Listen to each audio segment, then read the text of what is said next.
I know we have about a minute, and I'm going to go ahead and start if that's okay with you guys, because I know the afternoon schedule is kind of running a little long. So I'll go ahead and get going if that's all right with all of you.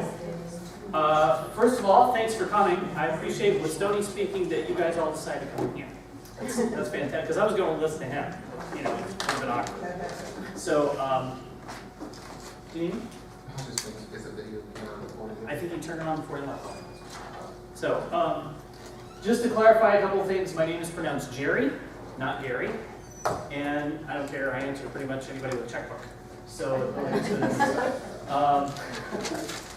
this QR, for those of you that just come in, I'm sorry, not QR, but the URL down here, this is the only thing you really need to write down. I may add some stuff to this as we go because questions come in.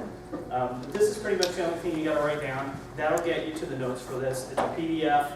Everybody can download it. It's not hard to get to. It goes to our website. There's a little form there if you don't mind filling the form out. You don't have to download it. It'd be nice to keep track of you guys and say hi every now and then, and so you can see what we're up to.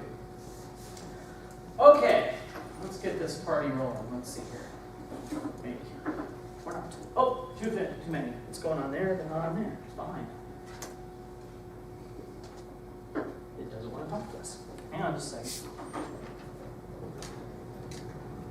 Now let's try it. There we go. That's the next slide. Okay. Content.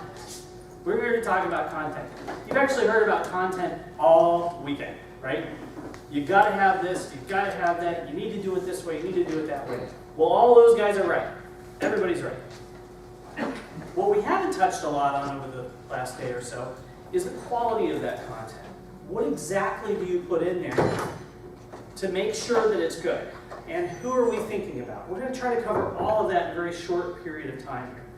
Now, content, just to kind of give you an overview, I write for lots of different things. I write for television, I write for radio, I write for newspapers, I write for websites, I write for blogs. You name it, books, we do a lot of stuff with content, right? Everything is content.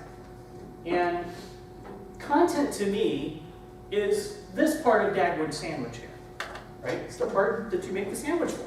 You don't really do it for the bread, you just eat a slice of bread. The bread to me is kind of like the design and the WordPress and all the stuff that holds that content and presents it in a really nice way. But the content is why people go there. You can have, I think somebody talked about this one in the sessions yesterday, you can have this flashy whiz-bang website that's really cool and is garbage. There's none there. People don't come back. Once they've seen it, that's it. So what we try to do is make content that people like. What is your audience like? You know, if you make them like it, you do stuff that's really high quality, it's good, they're going to come back because they're going to be happy. They come back and they're happy, you either make money, if that's the goal of your website, or they download more of your podcasts, or whatever your call to action is at the bottom. You don't know what that means, call to action? Getting them to do whatever it is you want them to do. You're going to do better. If you don't make quality content, nobody is happy. The audience is upset. The guy there is losing. Looks like they cut off the top of these slides. I hope we didn't miss any. The guy's upset. Nobody wins. Everybody's a little upset. So, where does social media fit in all this? Our little tag on the end of this conversation is about social media. Because quality content is one of the things that is necessary to make your social media successful. How many of you are on Twitter? Facebook? All the others? All of these guys up here. Well, the purpose behind that, we're going to get to in just a second. How does it play in? For those of you who have a laptop, web tablet, whatever you have up, go to Google right now, please, and put in my name, first and last name. Did any of you sit in on the session this morning about building your own personal brand? Yeah. It was really good, wasn't it? Brian's a good guy. He knows what he's talking about. And we do that a lot with clients. GLD Enterprises, we do a great deal with that. So if you Google my name, do you get me first? Mm-hmm. Yeah. Anybody? Yeah? You see it, right? Mm-hmm. It's going to look kind of strange to you as you go down through there because I do a lot of stuff. Right, Donna? You do. Donna knows me well. We have a lot of things out there. But the social media, the purpose behind it is to act like a signpost. Its purpose is a delivery system. It isn't the content. Someone said this morning, building micro content. The micro content drives everybody to the real content, the full content that you're doing on your websites, or your podcasts, or whatever you're sending them to. That's what social media is for. So the social media being kind of on the first slide I had up here when you came in, being sort of the small subheader of this discussion is because it's important, but without that meaty content, that middle of the sandwich, there's no point in having a social media at all. If you have nothing to show them, if you're just tweeting out, look at my lunch today. You know, for years, I didn't understand the point of Twitter. I really did. My job is to make people's businesses sail and do marketing and book publishing and all sorts of things. And I just didn't get it. I didn't see the point. Because all you see is, who cares what Kim Kardashian is doing this week? And look at how much time my little kid spent on the pot. That wasn't what I could see a business person using. Now we figured it out. We know what to do with it. So that signpost is really a good indicator of what we're trying to do with that. Let's think about the quality of content. What are we talking about when we say quality? Well, products need quality control. Any of you ever work in manufacturing or anything like that? You've seen the folks come in at the end, right? It's all done. They're checking quality control. Sometimes people along the assembly line are doing that. Editors for books are quality control specialists. Their job is to make sure the book is good before it finally hits the shelves. All of this has to do with your quality. Your website content is your product. It is what you are selling, if you will. You may not be selling it, but whatever you're doing with it, that's what the audience wants to see. That's the point, right? So we think about quality. I'm going to use Hollywood for an example. This is what we would consider quality, right? Shawshank, pretty across the board. Everybody likes that movie. It's a good movie. Very well done. Good acting, good photography. Whatever your interest in movies is, there's good pieces of it in there. The writing is fantastic. Stephen King, right? If I remember correctly? All fantastic stuff. That's what this movie is. Quality is what this movie is, and what this one so much is not. Now, I've used this slide so many times, I just can't stop laughing at it because it's 5 different presentations. But it works because, guess what? This was incredibly successful. Can you have success with low quality or bad quality? Well, you might get away with it once. Okay, maybe twice. In a great while. Let it sink in. It was funny when I was rehearsing it. Okay, 3 times. But that's it. The 3rd time you bring out it. There's what? Riff Tracks did it. There's a 4th one? The Mystery Science Theater guys. Oh, did they do that joke? They did Sharknado.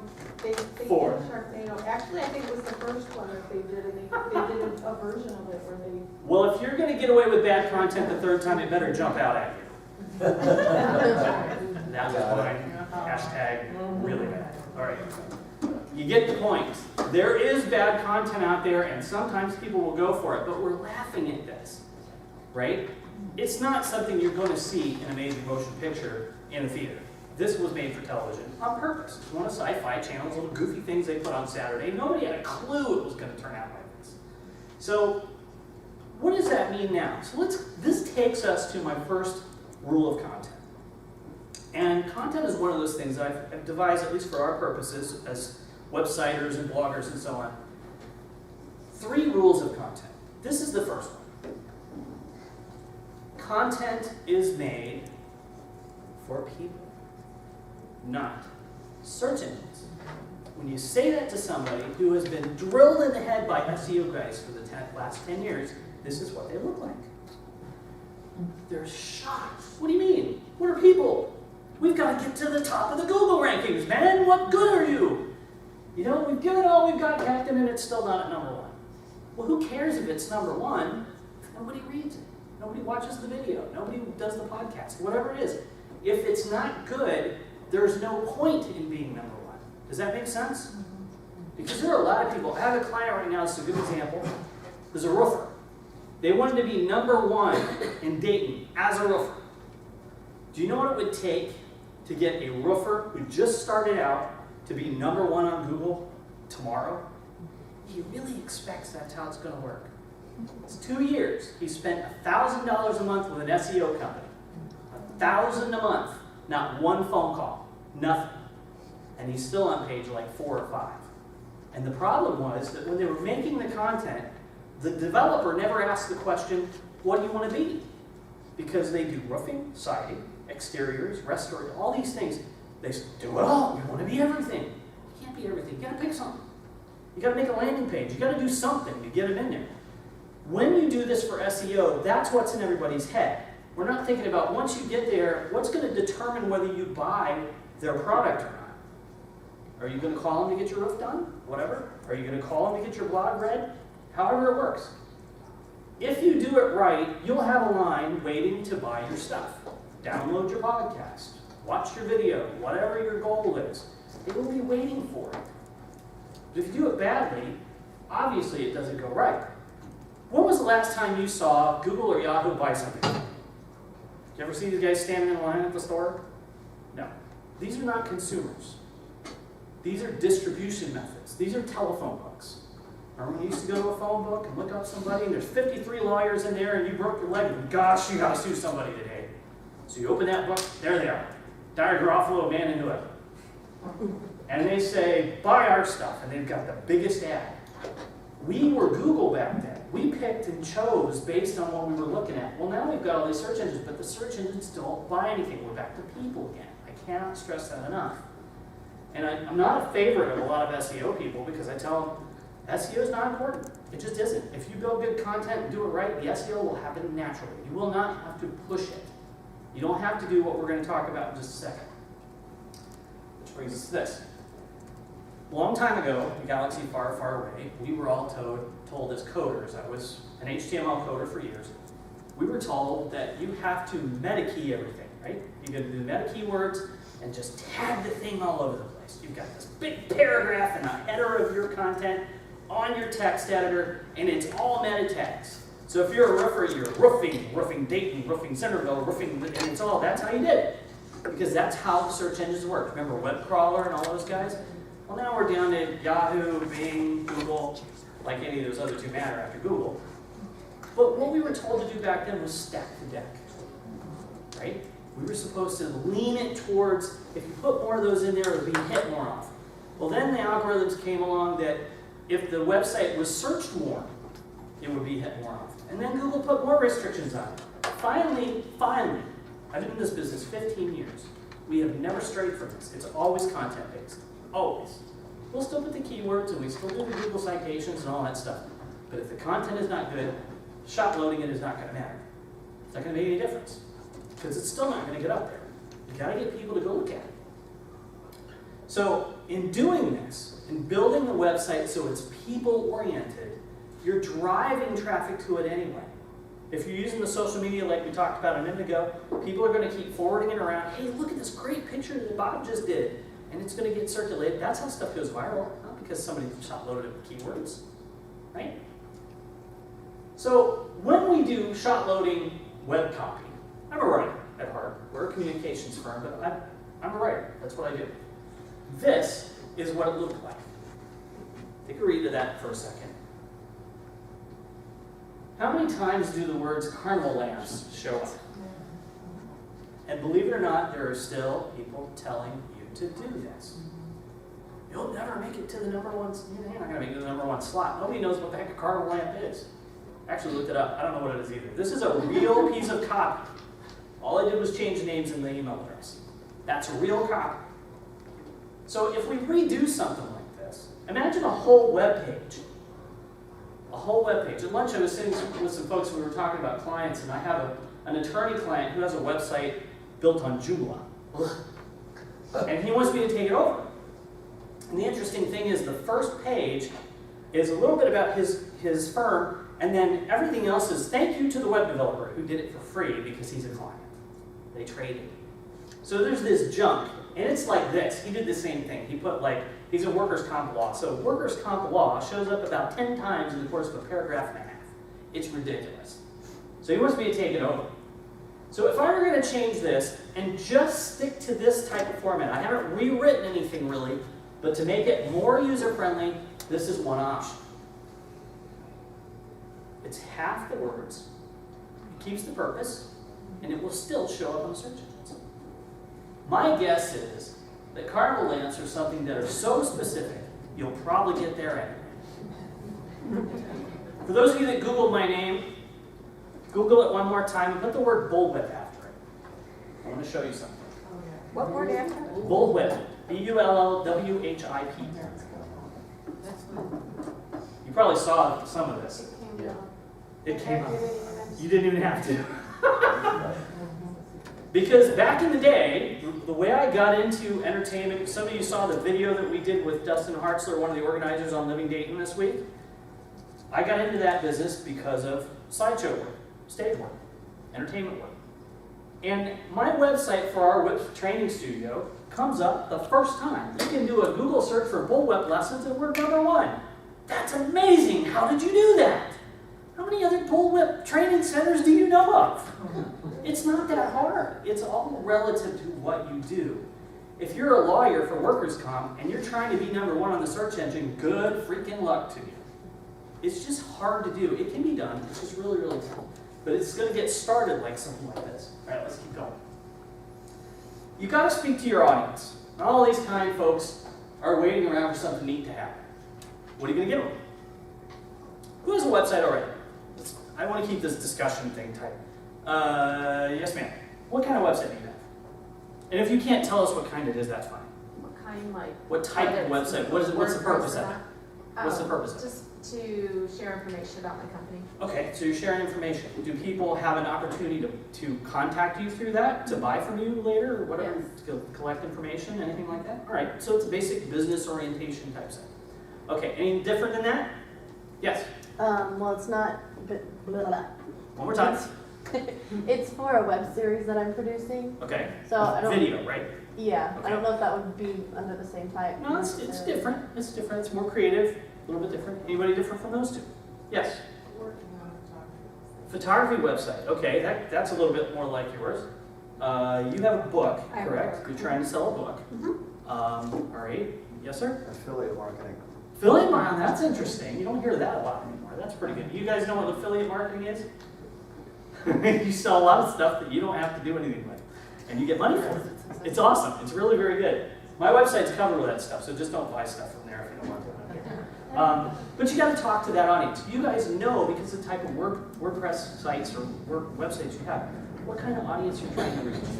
Speak to them. It's in the language. Okay? You got to tell them what's in it for them. We use something called benefit-focused language. Do you know what that means? Essentially, the old marketing adage is, don't tell us the features of your product, tell us how it will benefit us as consumers.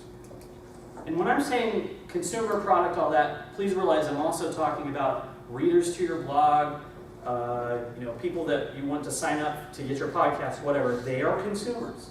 You can take the business out of this all you want to, but it really barrels down to you got to use the same marketing tactics that McDonald's does, or Prudential Insurance, or whoever. The mentality is the same. What's in it for them? Benefits focused will make people love your stuff because it makes it feel like that you're talking to them and you're saying, we really want to help you with this. That's where our quality of our content comes through. That's where the social media stuff will pay off. Because you're telling them little tidbits. Hey, we're doing this week. We're doing a free whatever. We're giving this away. Come on down to Bubba's house and this and buy it. We're going to give you 2 for 1. Whatever. That's what that mentality is. But a benefits-focused thing would be the guy with the carnival lamps, for example. What will the carnival lamp do for the person who buys it? It'll really show off your display space, or it'll, something that's oriented to the buyer, or to the reader, to the viewer, whatever that happens to be, and spoken in a language that they understand. All right, we're up to content rule number 2. Put your logo everywhere you can. That's not it. Content rule number 2 is actually very, very simple. It has to do with, make sure I'm on the right slide. Yeah. It has to do with the type of content that you have. Now, I'm speaking as a writer, but we have all kinds of content. We have video content, we have audio content. There's probably infographics, things like that, right? You probably have a mixture on your websites. But all content is written content. Why do you think I say that? Anyway, Google search. Google search? More basic even than that. Communication. Close. You have to start somewhere. The most amateur video you see on YouTube is one where somebody just grabbed the camera and it starts out with these words. Hold my beer while I try this. And it gets 1 million views. Because it's probably something really stupid coming after that phrase. Hold my beer and watch this. I think that's probably the dumbest thing I've ever seen in Nick Kerplop. He's got $10,000 on America's Funniest Videos. If Joe Bob had just thought it through for a minute, waited till he was not drunk anymore, and tried the stunt, he might have survived. But, you know, an ATV into an upright swimming pool on top of the ground probably isn't going to work no matter how you do it. But let's just say you are making a good podcast, you know, all that stuff. You have to start out with a written plan to do it well. No matter what anybody says, the internet is spontaneity. You can talk to all the 20-year-olds you want. I realize I'm an old fart around here. I'm looking around and holy cow, I feel like an old guy. But you have to start with a plan. Text, podcast, video, audio, whatever you're doing, if you write it out first, even if it's just a basic outline so you have something to follow, it'll get you from point A to point B. I think Daniel spoke about this morning. He was talking about podcasts. And he mentioned that having some kind of an outline to go from will get you there faster. It will look better, it will sound better, you'll sound like you know what you're talking about instead of you just pinging off the walls. And it will save you a double of time in editing. Right? Making a video that you planned out. Why do you think people write a script before they try to shoot a movie? Forget about Sharknado? Right? That's why. It's planning. You have to have a plan. The worst content, the content that doesn't do anything, and you hear about the ones that, I just did this in 5 minutes and now I'm a web diva. Okay, that's 1 in 100 million. And it's an accident. And it's probably something train wreck-ish. Don't count on that. If you really want to be taken seriously, if you would like to be a professional, if you would like to be seen as someone like what JD was talking a little while ago about people being taken as experts in their field, you need to make it look like you thought it out. If you just, hold my beer and watch this, you don't know what's going to happen after that. And I can't use that joke anymore, that's 3 times. If you don't plan, things go terribly wrong. What can go wrong with a nice video that you didn't plan? You're going to shoot it, you're going to waste a lot of time. What did you say, Daniel? 1 to 8 on video? It's an hour to make it and 8 hours of editing. Yeah. Imagine if you didn't write any of that down. Probably doubles. Because then you got all the junk going on, the cat jumped up on your thing while you're doing your video, everything goes horrible wrong. That's what happened here. This guy should have really thought about where he was going to park. Did they know they were going to put a hole there? I don't think so. So you got a little bit of trouble. Which brings us to content rule number 3. And these aren't really hard. Oh. These aren't really hard. This is going to be a retread for my Western Ohio Writers Association people right here, because I used part of this in a presentation a couple weeks ago. But edit and proofread. These are not the same things. And I'm starting from the written part. We haven't shot a video or recorded a second of audio yet. Edit and proofread. If you're a blogger, if you're writing content for your material that's written down, this. Now, here's the other thing you need to remember. These are not the same things. People think editing, that means, especially if you're writing a book, editing means I gotta make sure I don't have any grammar problems. No, it doesn't. Let's talk about that. Editing is when you check your material for accuracy, continuity, viability, its usability, the audience interest. We're looking at the storyline of what you've written, so to speak. Okay? At this point, we don't care about punctuation and grammar and all that. We're not looking at that. We're looking at, if you're telling let's say you have a blog about parent things. You're doing stuff for moms, kids, whatever. And you're talking about an event that happened with your child. And it's a story. It's got an arc. It's got a start, middle, and end. If you read through it, does it? Or are you just yammering on about your kid jumping up and down on the sofa? Well, if the kid jumped up and down on the sofa, ran his head through the tile on the ceiling, that would be entertaining. Probably not for the kid, but you see what my point. There's got to be some kind of story right there. How did it end? What was the moral of it? What was the reason you're telling us about it? It's got to be relevant. It needs to be relevant to the audience. And this will get you there. Now, proofreading and proofing, this isn't just proofreading, but video, audio, the same thing. Before you hit that send button, I realize that we all think, we've been talking about WordPress, we have complete control over our websites, right? Sure, whatever you want to think. But I've had things ripped off of my website within 3 minutes. And then I realized, oh my God, that's wrong. We have to fix that. Because I didn't take that next step. Proofing is going back over it one more time. This is when you're looking for grammar, typo, punctuation, spelling errors on written stuff. Audio, maybe it's a tick in the background that's really annoying as you listen to it. Is there any way to filter that out? Can we get rid of this? Video, the lighting is not good. Does your software bring the lighting up? Is there anything you can do to fix it? Okay, and if it's really that bad, and you've been through an editing and a proofreading process, this is the last thing you do. You maybe edit it twice. You get to this part, if you can't fix it, chuck it, start over. It will be worth it in the long run. Okay? The other thing is, these two, I don't think I put this in the slides, but these two things should be done by someone other than you, if you have the opportunity. I realize we're all, again, we're back to that immediacy. I've got to get it online. I'm behind, Nancy Drew over here, who's got 53 blogs. I've only done 3.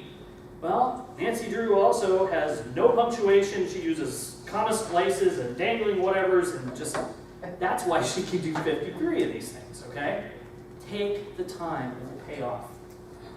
Now, this is why we do this. All these little things I'm talking about, quality, the little things that you do to try to repair it, to fix it, to make it better, this is why. This has to do with your credibility. Have you read it? My favorite thing is that the last time I used this slide, people went right past this and caught it there. Okay? They caught it there. It's not going to work. People aren't going to buy it. I think this is very superficial and silly, and it's not a quality control issue. You're just being nitpicky. No, I'm not. If it's that bad, there's probably other problems too. You have to really pay attention to this. All right. Before you hit that button, what is the first thing you're going to do? Read it again. Listen to it again. Watch it again. And then you can do it again. And then you getting it? 3 or 4 times is probably not enough, but you have to stop somewhere too. If you have a little bit of an OCD about it's got to be perfect, you can't be perfect. It's got to be as perfect as it can get. So there is a line to quality. You want to do the best job you possibly can, but don't hold up your product. Because, again, if you spend so much time trying to be perfect, you'll never get anything out, whether it's written, audio, video, whatever that is. All right, so the end result of this is, and this is kind of the moral of the story, high quality, audience-focused content drives SEO and generates better social media response. You will get following. You will get people following you. You will get people asking you questions. You'll be part of the conversation. I would hope that contributors to WordPress, to all the things that we hear around here over the weekend, that everybody's thinking about that when they're posting, when they're sending stuff out. God knows we're all sitting here on Twitter this weekend because we want to be part of the conversation. That's kind of the point. That's a little bit different. But if you're doing something in your business, something like that, take the time and make it count. So that's all on these I have, but I'd like to answer some questions if you have them. Yes, ma'am. Well, I know at the beginning you said it's not just dependent on like Google Words or the keyword thing. Right. But you also said you do use that sometimes. Of course, it's still in there. I mean, and where do you get those words? Well, in WordPress, as we're speaking about WordPress, you can do this in the actual HTML coding if you have somebody to do that as well. You still use the keyword tags. Those are still available. But in WordPress, you have categories and tags. And a category is kind of like they spoke about this yesterday in one of the sessions. I forget which one. They're talking about categories. It's kind of like the overview. Say you're talking. I think Nate talked about this. Let's say he's talking about sports. He's posting a sports blog, and it has to do with the March Madness. So he would have a tag for March Madness or UD or whatever, and that would drive him to sports, but then narrow it even further. The tag is the narrow? The tag narrows it a little bit. Okay. It's a little more complex than that. But That's a very good explanation. That's the basics. It works a little differently than that. But that's a pretty good start.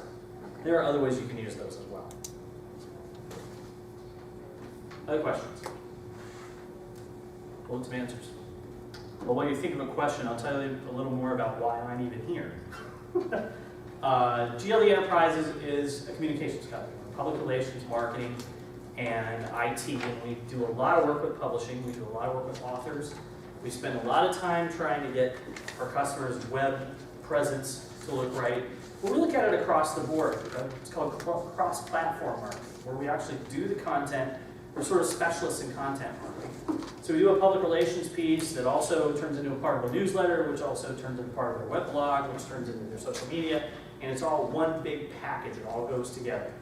So those things, you can read all about that on the website if you take the time to do it. But essentially what we do for helping with WordPress is all of our sites are WordPress based now. And again, if you went through and looked at some of the material I gave you on the back of the business card, or the Google searches that you did, if you found my name, you will find all of our websites, and this is just our business page, but I'm involved in a lot of things, including Dayton WordPress.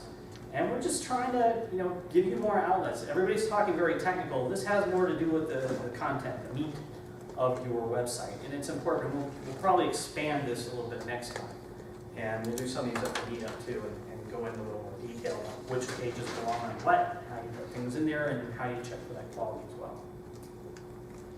Any other questions? Yes, ma'am. Yeah, I know we had a really good conversation yesterday, but one thing I was thinking, I'm a young writer and I'm just literally just getting myself out there so that people know my work. But what advice would you have for me as somebody who does creative, technical writing, and then also does tutoring? As far as separating all that stuff? No, just making my work known to Well, what people. kind of, how to put it out there? How Yeah. to get it out there. That's actually a good question. Her question focuses around, if you have a lot of different things that you do, and you would like to create a sort of brand for yourself, and what kind of material do you put out for that as sort of examples or content that you release that has to do with what you do? That is not something that can get a flat answer, because it depends on what type of work you're doing. In your case, I know a little bit about you. You're doing creative writing, you're also doing technical writing, you're doing acting, you're doing some other things. All those in together, find out which things kind of go together. And you would build a page based on those to go side by side. My suggestion on top of that was, for your domain name, we were talking with Ryan earlier today, he mentioned having your own personal domain name. That can be your landing page.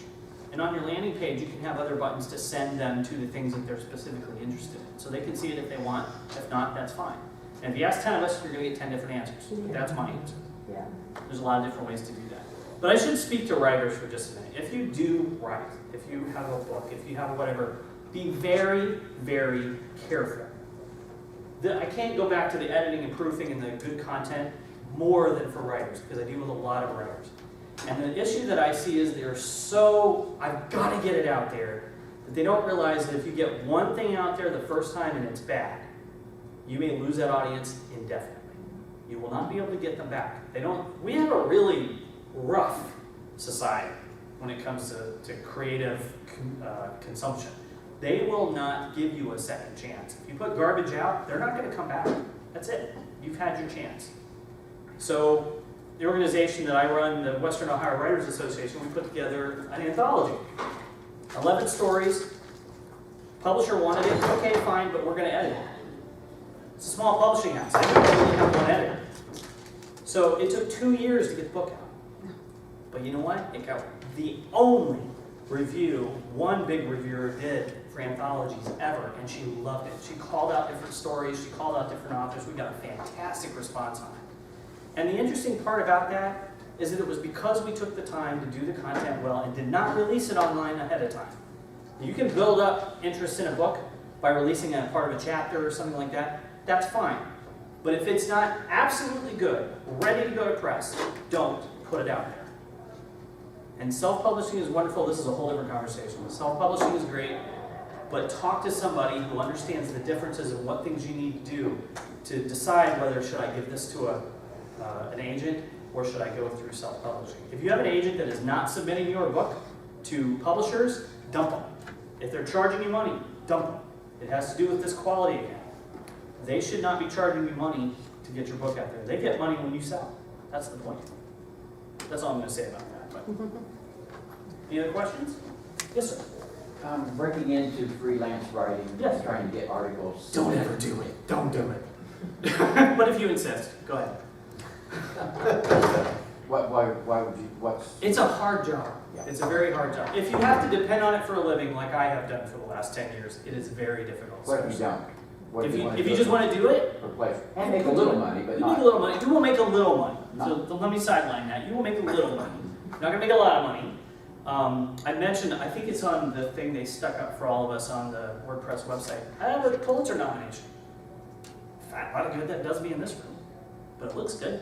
They got me an extra $10 an hour when I do a PR piece. So, big deal. It's a hard job because you're going to do a lot of things for free. And then once you've done that, you can't charge them. That same customer, you're not going to be able to charge them. But you did this for free last week. At some point, you're going to, if you want to build up your portfolio, your writing has a value. If you're a writer of any salt at all, it has a value, and you can use that to leverage more work. And the idea we've been talking about today a little bit, there are a lot of freelancers come to this, web developers, photographers, all sorts of things. And if people don't value what you do and they don't want to pay you for it, see ya. What's your thoughts on, like, if you want to, like photojournalism, where you want to write an article, maybe like a do-it-yourself thing, and provide a photo and a story, and submit it on your own to, how do you learn more about how to go about that process? Read the publication that you want to submit to, whether it's online or print, read it. Okay. Know as much as you can, know their style, know the type of photography they do, know the type of writing they do. Do they contribute to AP style or do they use standard Right. MLA? What do they do? Right. Look at the writing style, look at the language. Are they third grade, which is most newspapers? They're going to tell you it's 8th grade, but it's not, it's third grade. Or is it, the Harvard Law, which by the way is only junior high school level. Everybody thinks the Harvard Law Review is this, they're full of crap. I don't care. I've written 3 or 4 things and edited for them, and it's just not good. But you have to be able to think of how you put all this together. Know the publication before you start submitting, and know their submissions. Their guidelines are going to be on their website if they take submissions at all. If you want to do an article like that, that would be a great idea for a blog page of your own. But again, make sure it's good. That starts building your credibility. Do stories you want to do. If you have a neighborhood that you are in and you know people, and there's an interesting human interest story there, go write it. Look up, get a copy of the AP style book so that you know how journalism style is done. And if you have an English professor, an English major, or anybody who has an English degree, ignore them completely and don't put the comma after the end. Leave off the Chicago style comma, that's okay. But it's a hard job. Freelance writing is not something I recommend people go into to support themselves. If they've got a good background and they want to launch into it, do it while you're doing something else, and then you build up your thing. We actually do entire workshops on what we call commercial writing, which is what freelancers do. So it has to do with web content, journalism, all that sort of stuff. Thank you. Anything else? Yes, ma'am. To kind of go along with what he was talking about, how do you feel about writer's market tools? Like the book, the Writer's Digest books, Yeah. they're fantastic, but they're a lot of legwork. Just remember that. And anytime you're breaking into what she's talking about is the Writer's Market is a series of books that help you find agents, they help you find places to submit as a freelancer, they help you learn about things like this, content, whether you're going web or print or whatever, because there's different guidelines to some extent. The books are great. They're just a lot of work. You can come to the Western Ohio Writers Association. We do workshops. But we base those workshops on what people are doing now. The Writer's Digest tends to, or the Writer's Market book is usually outdated after about 4 months of its publication. So if you're going to do it, do the online version, buy the subscription. It's a lot cheaper and you have access to everything. They are really very good. It's just a lot of work. You got to submit yourself. It'll teach you how, but you have to do everything on your own. Okay. I just bought some books too. That's okay. That's all right. Just Yeah. you got to check and make sure where they send you is still active. Okay. Yes, ma'am. Well, I would just like to share, I wrote my book 3 years ago. It's one of 3, it's a trilogy. And it is a struggle. I have an agent. But my agent, my contract with him is he gets 15% when he sells it. I have not given him one. That's how it's supposed to go. And it is a hard sell. because it's controversial. Mhm. But I went to like a writers conference and they talked about, you know, it's really hard to get an agent. Well, I got an agent like that through networking. But. Well, you're doing, that's one thing really interesting. I love that everybody is here, because one of the things we're all doing is talking to each other. Writers, coders, web developers, even photographers, we tend to be introverts. You know, we want to have the lamp over us and the little computer, and that's all it used to be typewriters for me, and it was all. That's what we want to do. We don't want to be out, but there's a few of us who need that. I do better with referrals than I do with trying to advertise. My business is a waste of money to advertise because nobody's going to do it. We're business to business. I can't help most of you unless you have a business or have contacts. Yeah. So in this instance, you've gotten out and tried to talk to people and started networking. That's really important. That goes, I keep going back to the quality of this stuff. As you get to know people and get more involved in things, your quality will improve. And I did spend, though, about $2,000 on a professional editor. And what you were talking about before about the content is so important because, yeah, she did the proofing for grammar, but we did it in Word, and she would write these comments, and she would say things like, Bonnie, I have no idea who's in this room, that you're talking about something. That's what I an don't even know editor who's in does. that room. That's right. So she And was doing a what she was good supposed editor to. will do that. And I don't recommend the editor proof it. You get somebody else to proof it. I agree, because Yeah. she didn't pick up on all. And she's not going to. It's not her Don't you have job. a technical writer?